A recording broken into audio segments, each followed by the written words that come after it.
Hey, thank you for coming by, Tory Magoo 44. Today is the 28th of December. It's almost the end of 2012, believe it or not. It feels like it just came and went. It was a very, very great year for a lot of us, and there were some big sadnesses also. But I'm going to tell you some of the highlights that I remember, and if you have some, add them in the comments. It started with Debbie Cook, the 2012. She sent out her email at Christmas time last year, and that has been a rippling effect all year long. I mean, people, and it still continues, even though she's kind of out of the picture. She is out of the picture, but the email is not. And the email stands true to this day regarding David Miscavige, over-regging people, and changing the tack and other things. The email's on there. You can type it in there if you haven't seen it. But it was really good. Tony Ortega has been fantastic this whole year. I think early on in the year, he came up with the top 25 um, people hated by Scientology or something like that, Scientology critics, and did a whole thing on that about each person or a topic. And then he also did let us vote on it, so that we had that side too, which was very fun. Okay, so continuing on. Oh yeah, I got to go to Ireland, which was a total highlight of the entire year for me. I loved it. And a bunch of SPs, these big SPs, flew into Ireland and we all spoke. And I'm going to put the links to that, the Dublin, Ireland SP conference. Because if you haven't heard the talks, there's some very good talks in that with a lot of information because there were a lot of neat people there. It was fabulous. I loved seeing Ireland. I loved meeting all the people in Ireland. And again, thank you so much. It was a true highlight in my life. Um, Another neat thing that happened this year, you guys, if you don't know about it, but most of you do, Louis Farrakhan has become a Scientologist. He's part of the Nation of Islam. And I had made a video a couple of years ago to the black community explaining what was going on. Because he'd said either you're all on course by Tuesday or we're going to thank you and say goodbye. So I'd made a video about that, and then it ended up on TV, and I thought that was the end of it. But this year, a wonderful lady called me has written a book about Louis Farrakhan and Scientology, and she and Ish and one of the gentlemen started he actually started. It's a Facebook site called Scientology's Invasion of the Black Community. Really good, amazing to see Louis Farrakhan pitching L. Ron Hubbard. I mean, it's just like, ay, ay, ay, just unbelievable. So there's that, and that's been ongoing all year with all kinds of interesting things happening with that.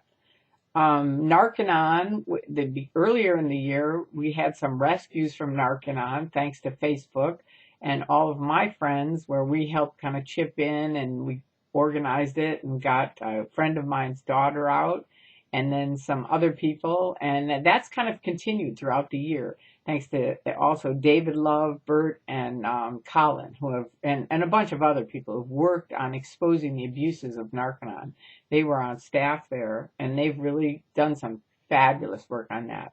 Unfortunately, very sadly this year, I think it's 4 or 5 young people have died who were part of, at Narcanon to get help.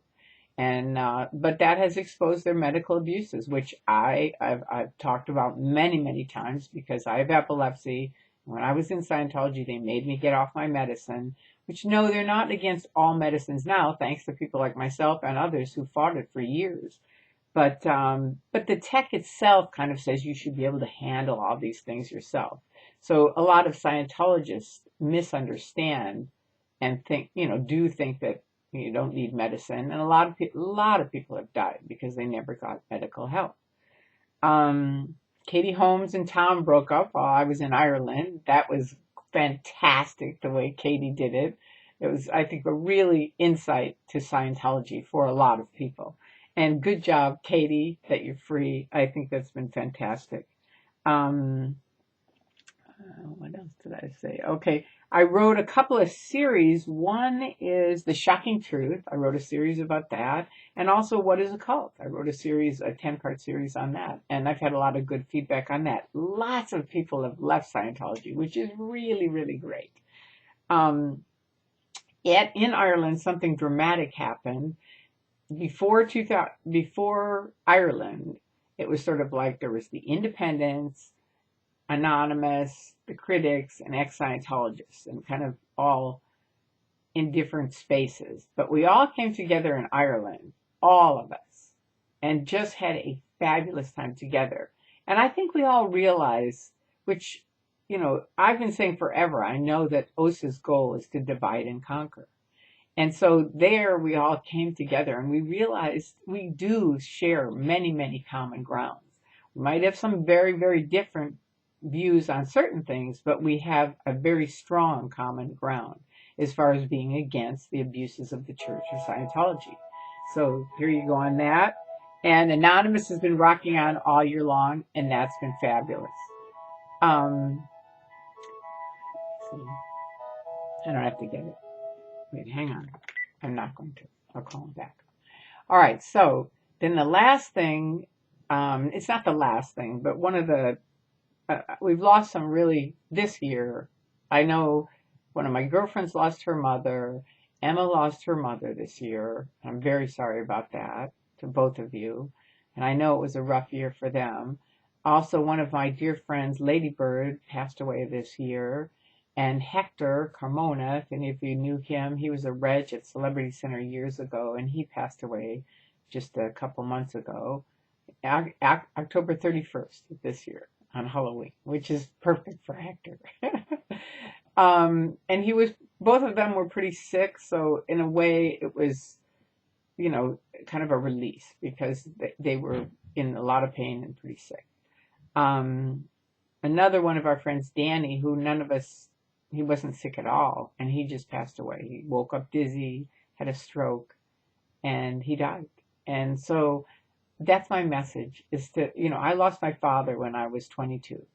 And I had just written him this huge letter telling him I was sorry for some of the things I had done as a teenager and how much I loved him and honored him. And just, it was a great letter. I just happened to write it. And then he passed away shortly after that. And all of my life, people have said, oh, I wish I could have told your father this. I wish I could have told your father that. And so I try to tell people, tell people how you feel. Take the time. And for you people that are in the Church of Scientology, disconnected from your parents, pick up the phone and call them. Stay in touch. No one has to know. This is no one's business. That is your mother or your father or your brother or your sister. And you will miss them when they die. Excuse me. You will. And so all I can say is take the time now. Sorry, chokes me up. It really does. I hate disconnection. I really do. I've spoken about it. I've picketed about it. I talk about it a lot because it is awful. And some people really suffer from this spilled down horror show, the Church of Scientology, which should not be a church. And this is my final plea. For 2013, let us take away their nonprofit status. They are not a church, or they're certainly not a nonprofit organization. They are not. They profit every day, all day, every level you have to pay for. You have to. It's not a volunteer donation. You have to. You have to join the IAS, or you can't do any courses or anything. So I say in 2013, let's all come together, work on it, and get rid of their nonprofit status. That would be huge. And make sure you keep spreading love and have a fantastic 2013. I think it's going to be a great year for all of us. I love you all. I cannot thank you enough for everything you do and how much you've helped me and everyone else. And I wish you the best of 2013. Bye-bye.